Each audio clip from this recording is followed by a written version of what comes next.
নমস্কাৰ এনকেটিভি বিবুলৈ স্বাগতম জনাইছো ষ্টুডিঅত মই খুইখাতি আপুনি যদিহে খেতি কৰে আপোনাৰ বাবে আছে এটা ভাল খবৰ এতিয়াৰে পৰা অধিক দামত বিক্ৰী কৰিব পাৰিব ধান আৰু সৰিয়হ অসমৰ প্ৰতিখন জিলাতে ধান খেতি কৰা হয় প্ৰচুৰ পৰিমাণে অসমত উদযাপন হয় সৰিয়হ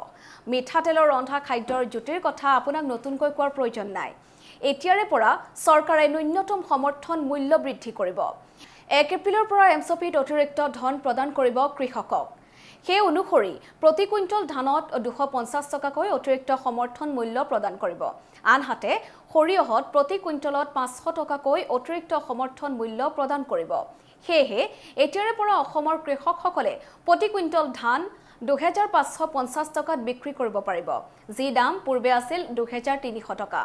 আনহাতে প্ৰতি কুইণ্টল সৰিয়হ 6450 টকাকৈ বিক্ৰী কৰিব পাৰিব অসমৰ কৃষকসকলে অন্নদাতাসকলৰ উপাৰ্জন বৃদ্ধিৰ বাবে এই সিদ্ধান্ত গ্ৰহণ কৰিছে অসম চৰকাৰে বৃহস্পতিবাৰে অনুষ্ঠিত ৰাজ্যিক কেবিনেটৰ পিছত এই কথা সদৰি কৰিছে মুখ্যমন্ত্ৰী হিমন্ত বিশ্ব শৰ্মাই আমি ধান আৰু সৰিয়হৰ ক্ষেত্ৰত কেন্দ্ৰ চৰকাৰে যেটো দিয়ে সেইটোকে আমি কৃষকক দিও কিন্তু আজিৰ পৰা আমি এটা সিদ্ধান্ত লৈছো যে 1 এপ্ৰিল তাৰিখৰ পৰা কেন্দ্ৰ চৰকাৰে কৃষকক ধানৰ বিনিময়ত যিমান টকা দিয়ে তাৰ লগত 250 টকা ৰাজ্য চৰকাৰেও দিব যদিও ধানটো আমি নাৰাখো ধানটো এফচিআইক দিয়া যায় তথাপিতো ৰাজ্য চৰকাৰে কৃষকক অতিৰিক্ত বোনাছ হিচাপে 250 টকা 1 এপ্ৰিলৰ পৰা দিয়া আৰম্ভ কৰিব ঠিক তেনেকে সৰিয়হটো আমি ক্ৰয় কৰি নাফেডক আমি দি দিও কিন্তু তাতো ৰাজ্য চৰকাৰে 1 এপ্ৰিলৰ পৰা 500 টকাকৈ অতিৰিক্তকৈ দিবৰ বাবে সিদ্ধান্ত গ্ৰহণ কৰিছে প্ৰতি কুইণ্টলত অৰ্থাৎ প্ৰতি কুইণ্টলত ধানৰ বাবদ কৃষকসকলে 250 টকা অতিৰিক্ত পাব সৰিয়হৰ ক্ষেত্ৰত 500 টকা কৃষকসকলে অতিৰিক্তকৈ পাব পাৰ quintal this is over and above the present MSP আমাৰ ৰাজ্যৰ ইতিহাসত প্ৰথমবাৰৰ বাবে ৰাজ্য চৰকাৰে কৃষকসকলক অতিৰিক্ত বোনাছ দিয়াৰ বাবে সিদ্ধান্ত গ্ৰহণ কৰিছে ইয়াৰ ফলত মই ভাবো যে আমাৰ ৰাজ্যত খেতিক লৈ আৰু উৎসাহ বাঢ়িব আৰু আমাৰ নতুন প্ৰজন্মৰ যুৱক যুৱতীসকলে খেতিত নিজকে বিনিয়োগ কৰিবলৈ তেওঁলোকে সিদ্ধান্ত ল'ব তো 2300 ভাৰত চৰকাৰে দিয়ে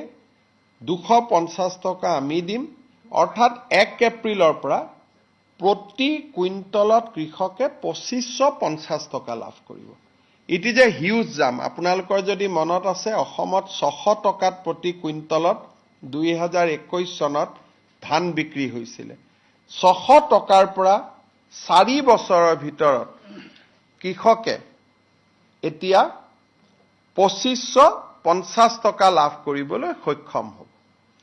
মাষ্টাৰ্ডৰ ক্ষেত্ৰত ভাৰত চৰকাৰে 5950 টকা দিয়ে ৰাজ্য চৰকাৰে এতিয়া তাত 500 টকা অতিৰিক্তকৈ দিব ইয়াৰ মিনিংটো হ'ল যে প্ৰতিগৰাকী কৃষকে 6450 টকা তেওঁলোকে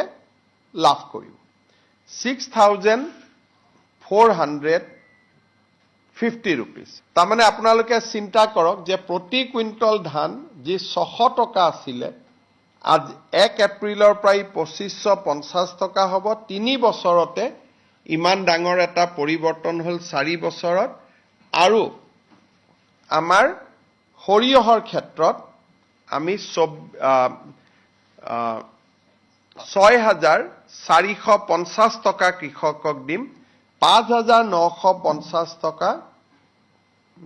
ভাৰত চৰকাৰে দিব 500 টকা ৰাজ্য চৰকাৰে দিব